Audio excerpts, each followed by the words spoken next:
Bonjour. Bonjour. Bonjour. Votre nuit fait-elle douce? Pas vraiment. Est-ce que quelqu'un sait où est ma femme? Je l'ai vu sortir hier soir, avec Bacchus. Et peut-on faire confiance à ce Bacchus? Mais certainement au très grand Jupiter. Quelles sont les nouvelles? Hier soir, nous avons appris l'explosion d'une planète amie dans la galaxie Gamma 23.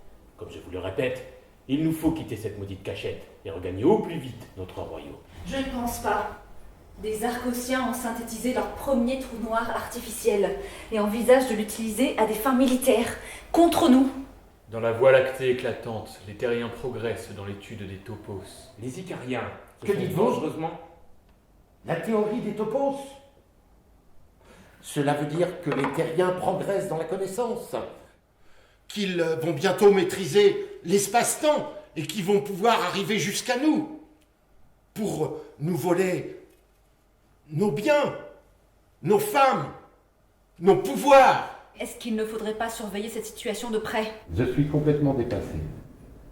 Et je ne sais même pas ce qu'est un topos. Voyons l'évolution de la notion d'espace en mathématiques.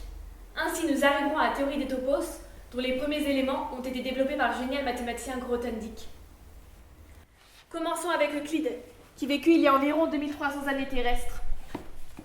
Hein? Ah oui. Alors moi j'étudie surtout des figures sur le plan,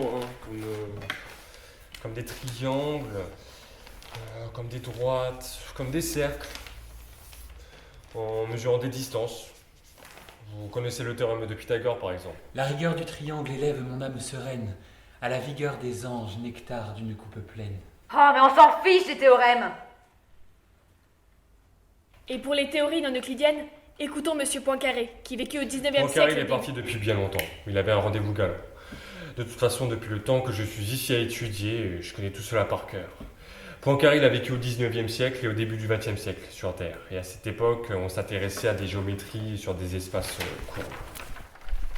Certes, mais l'on peut toujours y mesurer des distances, vous voyez? Quelle idée de plier la feuille! On ne peut plus y dessiner, ça ne sert à rien!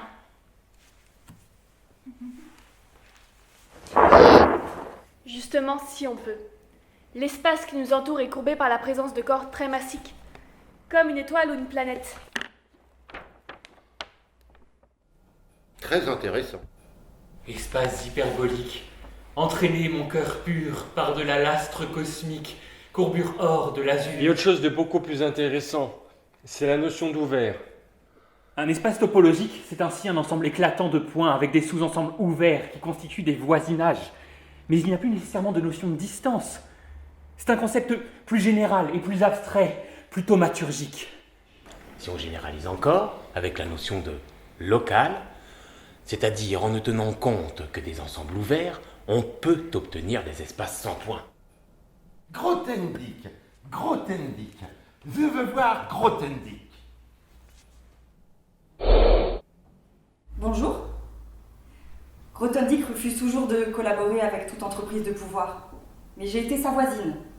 Et comme je le trouvais intriguant, je me suis mise un peu à étudier ses théories. Excellent. Alors, Alexandre, enfin Grothendieck, s'est intéressé aux ensembles de propriétés ou de fonctions qui sont définis sur chacun des ouverts d'un espace topologique. Par exemple, si je regarde cet ouvert-là, eh bien, je vais considérer l'ensemble de toutes ces propriétés. Par exemple, sa coloration, sa courbure, etc. On définit ainsi ce qu'on appelle un faisceau sur cet espace. Le topos de Grothendieck associé à cet espace, c'est alors la collection de tous les faisceaux sur cet espace. C'est-à-dire la collection de toutes les manières de définir des propriétés de façon locale et cohérente. Un topos, c'est une assemblée divine de faisceaux, une catégorie. Ô fertile faisceau, ô tige magique, ô gerbes abondantes, ô ah! Formidable. Mais très difficile. Oui, il faut beaucoup de temps pour bien comprendre ce que c'est. Je vous remercie tous. Mais je crois que je vais approfondir la question.